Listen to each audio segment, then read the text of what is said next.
Drippin' sauce, drippin' sauce, drippin' sauce, Saturday, Saturday, drippin' drip. Alright, today I'm going to show you how to make maple mustard. Now, the reason why I'm making maple mustard is because I didn't get paid yet, so I can't go out and buy honey to make honey mustard. So I'm making maple mustard. The first thing you're going to need is maple syrup, pure maple syrup. This is organic, and mustard. Let's get started. First thing you're going to do is you're going to pour a little bit of mustard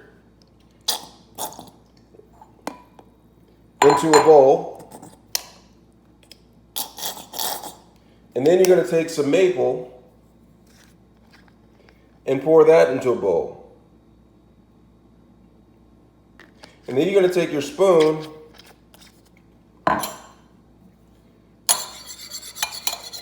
and let me get in a little bit closer and mix that up. And that's how you make Saturday sauce, Saturday sauce, Saturday sauce.